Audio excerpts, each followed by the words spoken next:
नमस्ते दोस्तों। आज हम एक बहुत सोसाइटी को चेंज करने वाली चीज़ के बारे में बात करने वाले हैं। आप में से किसी ने कमेंट करके बोला था कि ऐसे टॉपिक्स और लाइए जिससे हम आगे सेम टॉक्सिक फैमिलीज़ क्रिएट ना करें, हम ऐसी गलतियां ना करें जो प्रीवियस जनरेशन में हुई, जिसका खामियाजा हम भुगत रहे हैं। तो उसी से रिलेटेड मैं आज बात करने वाली हूँ, कुछ ऐसी अनरियलिस्टिक और बहुत स्टूपिड से बिलीव्स के बारे में जो पिछली जनरेशन में, जो हमारे बड़े हैं ना, उन लोगों की सेट की हुई है, जिसकी प्राइस हमने पे की है। लेकिन अगर हम उसको आज आइडेंटिफाई करते, अगर हम ये समझ पाते कि बहुत बहुत स्टूपिड चीज़ें हैं, मतलब बिल्कुल रियलिटी बेस्ड नहीं है, बस ऐसे ही फॉर द सेक ऑफ सोचना हम ऐसे सोच रहे हैं, तो हम बचा पाएंगे अपने बच्चों को सेम पैटर्न रिपीट करने में। हम एटलीस्ट वैसी सेम टॉक्सिक फैमिली क्रिएट नहीं करेंगे। हमारे से नेक्स्ट जनरेशन, हमारे बच्चे बच जाएंगे इस बर्डन से, ट्रॉमा से, नॉनसेंस से। फिजूल का फैमिली ड्रामा उनकी ज़िंदगी में नहीं होगा। तो कुछ एक्सपेक्टेशंस, सिर्फ मैं 4 बोलने वाली हूँ, बहुत ज़्यादा बहुत बात नहीं करूँगी। ऐसे बिलीव्स हैं तो बहुत सारे, आप मुझे लिखना कमेंट्स में जो जो आपको पता मुझे ही बहुत सारे हैं, बट फिर वीडियो बहुत लंबा हो जाता है। सिर्फ 4 बिलीव्स मैं आज बताने वाली हूँ जो बहुत स्टूपिड हैं, बहुत स्टूपिड। सबसे पहला, शादी के बाद लड़की जो भी एक्ट करती है अपने ससुराल में, सपोज कोई पर्टिकुलर पूजा वो नहीं कर रही, नवरात्रों में वो फास्ट नहीं रख रही, या कोई चीज़ वो अपने हिसाब से कपड़े पहन रही है, उसका अपना उठने का टाइम है, अपना कुछ भी है, तो सीधा जाता है कि उसकी माँ सिखाती है। अगर उसे अपने हक के लिए कोई बात भी कर ली है ना, तो फर्स्ट चीज़ ये आएगी, इसकी माँ सिखाती है, इसकी माँ ने ही कहा होगा। ये सारा दिन अपने फ़ोन पे अपनी माँ से बात करती है, ये ना सारे मैसेजेस इस घर के उस घर पहुंचाती है, इसकी माँ की वजह से ही इसका घर माँ घर बसने नहीं देगी। ये एक बिलीफ है ऑलरेडी जो हमारे बड़ों ने सेट किया हुआ है। पहली चीज़, कोई माँ नहीं भड़काती। I wish माएँ भड़काती। माएँ अपनी बच्चियों को, जिस जनरेशन से हम बड़े हुए हैं, अपनी बच्चियों को यही सिखाती रही हैं कि बेटा एडजस्ट कर लेना, कॉम्प्रोमाइज़ कर लेना, तुम लड़की हो, तुम्हें ऐसे करना है, पति को खुश रखना, उसकी माँ को खुश रखना, सास को खुश रखना, घर में सबको खुश रखना, चरण स्पर्श करना, आशीर्वाद लेना, जैसे कहें वैसे कर लेना। उसको बचपन से ट्रेन कर दिया जाता है कि वो थोड़ी सबमिसिव हो, वो सबकी बात सुनने वाली हो, वो ज़्यादा आउटस्पोकन ना हो, उसकी अपनी ज़रूरतें ना मारे, वो अपना दम घोट सके, अपनी इच्छाओं को मार सके, वो बिना मन के चीज़ें कर सके, वो अपनी हैप्पीनेस का ध्यान ही ना दे, सेल्फ लव सेल्फ केयर तो उससे बहुत दूर हो। ऐसे ही बड़ा किया जाता है। अगर उनको ये कहा गया होता कि अपने हक के लिए लड़ना है, तुम्हें खुश रहना है, तुम भी इम्पोर्टेंट हो, अपने आप को प्रायोरिटाइज करना, तो सोसाइटी बिल्कुल अलग तरह की होती। फिर हम ये सब बातें ही नहीं कर रहे होते। इनफैक्ट हम ये बात ही इसलिए कर रहे हैं कि उसकी माँ ने उसको ये सब नहीं सिखाया। जब लड़की फ़ोन पे बताती है कि आज फिर कुछ कलेश हुआ, सासू माँ कह रही है कि मेरे को प्यार नहीं करती, मेरे को केयर नहीं करती, तो उसकी मम्मी कहेगी तो तू उसके लिए थोड़ा एक्स्ट्रा कर दिया कर, पैर दबा दिया कर, बेटा उसके पैर में मूव लगा दे, तो वहाँ पे थोड़ा एक्स्ट्रा काम कर दे, नीचे ही बैठ जाया कर, अपने रूम में मत आया कर। उसको यही एडवाइस मिलती है।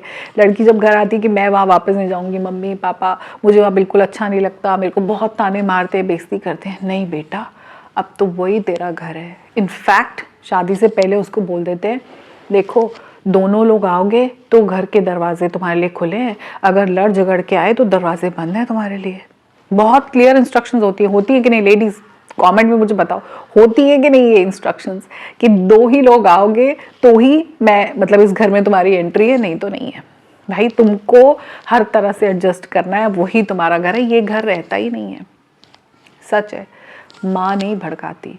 और अगर दूर वाली माँ इतना भड़काती है, तो ये जो बगल में रहती है, जिसके साथ में रह रहे हैं, मतलब लड़के की माँ, वो किस हद तक भड़काती है, ज़रा सोच के देखना।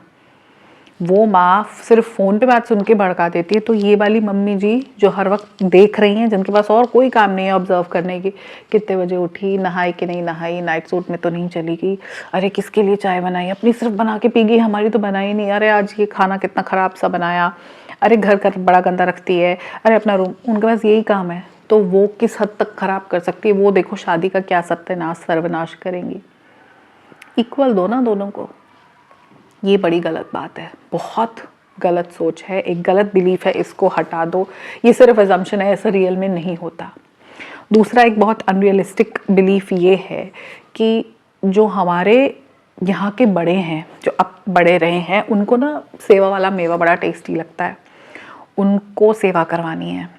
अब हम अपने बच्चों से एक्सपेक्टेशन अगर नहीं रखेंगे तो काफ़ी सही हो जाएगा। और उनको सेवा करानी है बड़ी यंग एज में। कई तो मतलब अब उस जनरेशन में शादियाँ और जल्दी होती थी, तो ऐसे भी इन लॉज है जो 50 में, 51 में, 52 में इन लॉज बन गए, उनको तभी से सेवा की ज़रूरत है। और वहीं पे एक तरफ 85 वाले लोग भी अपना खुद मैनेज कर रहे हैं। मतलब ये सेवा क्या है? व्हाट इज़ दिस सेवा? इतना शौक है सेवा कराने का कि हमारी सेवा कौन करेगा। हम अपने लिए कुछ करते ही नहीं है, एक्चुअली सेल्फ लव है नहीं, अपना ध्यान हम रखते नहीं। हम ये पूरा बर्डन बच्चों पे डाल देते हैं, सब रिश्तों पे डाल देते हैं। हस्बैंड वाइफ की जिम्मेदारी है, फिर बच्चों की जिम्मेदारी है। अगर सब लोग अपनी अपनी जिम्मेदारी उठा ले तो हम ये दूसरे को बर्डन नहीं करेंगे कि तूने मेरी सेवा करनी है, मेरे को प्यार करना है, मेरी केयर करनी है, मुझे रिस्पेक्ट करनी है। ये जिम्मा सिर्फ हमारा है, किसी और का नहीं है।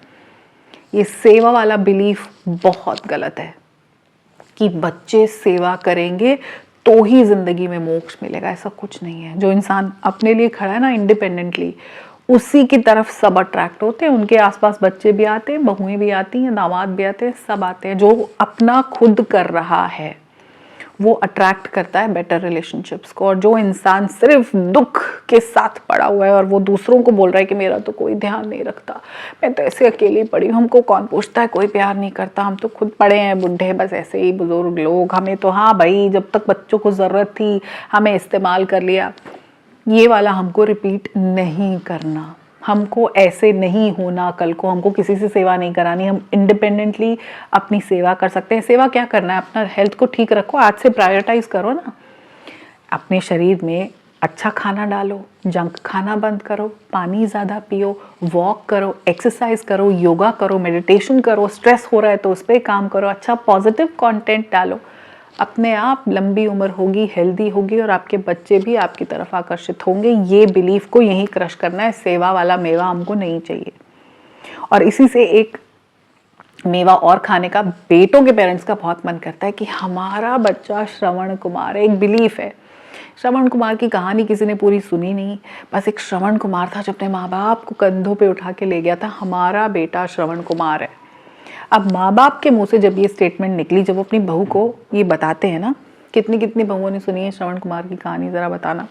बड़ी मज़ेदार कहानी होती है। सासू माँ बैठ के सुनाती हैं, मेरा बेटा तो मेरा श्रवण कुमार है, ये तो पता है, हर जगह मुझे ही साथ लेके जाता था, इसने तो शॉपिंग भी मेरे साथ की है, इसके कपड़े मैं ही चुनती थी हमेशा, इसने मेरी मर्जी के बिना कभी कुछ नहीं लिया, बिल्कुल श्रवण कुमार है।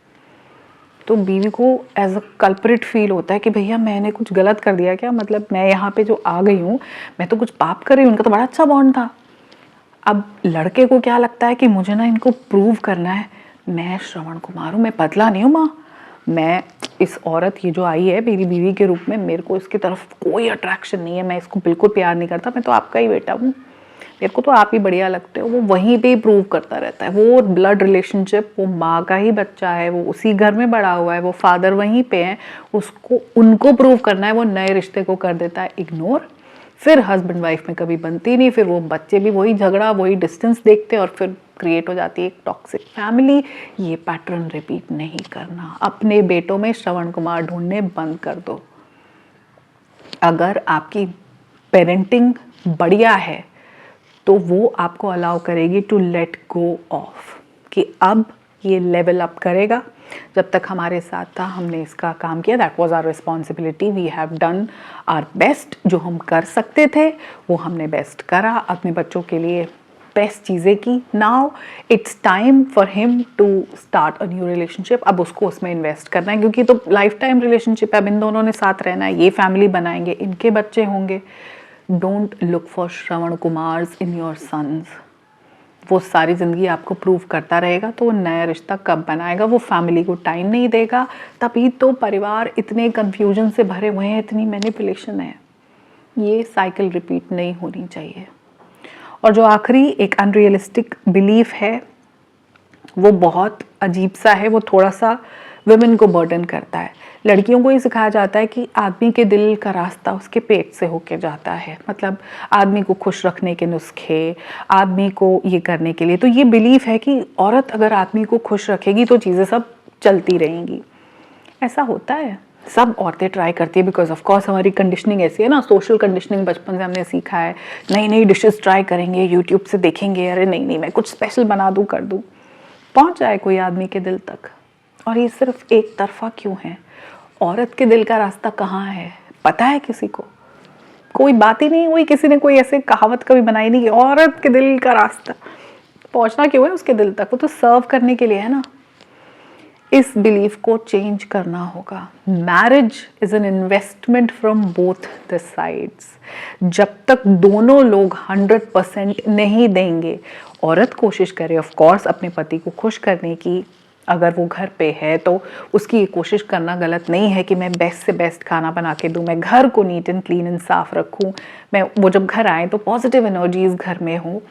तो हस्बैंड की भी ये जिम्मेदारी होनी चाहिए कि मेरी वाइफ की अगर तबीयत ठीक नहीं है, वो अपने पीरियड्स पे है, तो मैं उसकी हेल्प करूँ, उसको सपोर्ट करूँ, अपने कपड़े खुद धो सकता हूँ, अपनी अलमारियाँ खुद सेट कर सकता हूँ, उसको घुमाने ले जा सकता हूँ, उसका ध्यान रख सकता हूँ। I can make her feel wanted, उसको थोड़ा पैम्पर कर सकते हैं। दोनों तरफ से इन्वेस्टमेंट लगती है, सिर्फ एक दिल का रास्ता शादियों को नहीं चलाएगा। It's an effort from both the side. हमको एक नैरेटिव ऐसा सेट करना होगा जिसमें औरत के दिल के रास्ता भी कुछ होना चाहिए कि उसको रिस्पेक्ट, उसको केयर, उसके लिए स्टैंड लेना, उसको इक्वलिटी मिलने से वो खुश होती है। नहीं तो औरतें फ्रस्ट्रेट होती हैं, और हम सब उसको एक्सपीरियंस कर चुके हैं कि कैसे एंगर आउटबर्स्ट होते हैं, कितना गुस्सा आता है, कितना बुरा लगता है, सब फील कर चुके हैं। फिर जोक्स बनते हैं कि औरत तो ऐसे बेलन लेके हाथ में एकदम गुस्से में फ्रस्ट्रेटेड, आदमी बेचारे की ज़बान बंद हो जाती है। हाँ, क्योंकि उसके दिल का रास्ता किसी ने बताया ही नहीं, उसके लिए कोई कुछ करता ही नहीं है। ये वन साइडेड चीज़ें जब तक होती रहेंगी, फैमिलीज़ में बहुत नॉनसेंस होता रहेगा, परिवारों में खुशियाँ नहीं होंगी, फिर आप उसको टॉक्सिक फैमिली बोलो, मैनिपुलेटिव बोलो, कुछ भी बोलो। परिवार हरे भरे खुशहाल रहें, उसके लिए ये चीज़ें हमको चेंज करनी पड़ेंगी। माइंडसेट में चेंजेस होंगे, कुछ ऐसे बिलीफ्स हैं जिनको हम क्रश करेंगे तो हम बेहतर परिवार अगली जनरेशन में एटलीस्ट क्रिएट कर सकते हैं। आप इनमें से कौन सी चीज़ों से सहमत हो, और ऐसे कुछ बिलीव्स जो आपने भी ऑब्जर्व किए हैं वो आप मुझे कमेंट्स में लिख के बताना कि और ऐसी चीज़ें हैं, और ऐसे बहुत स्टूपिड से अनरियलिस्टिक चीज़ें हैं जो सोसाइटी में चल रही हैं। मैं वेट करूँगी आप लोगों के कमेंट्स का, और बहुत जल्दी मिलूंगी आपसे अपने अगले वीडियो में। तब तक अपना ध्यान रखिए और ख़ुद से बहुत ज़्यादा प्यार करते रहिए। नमस्कार।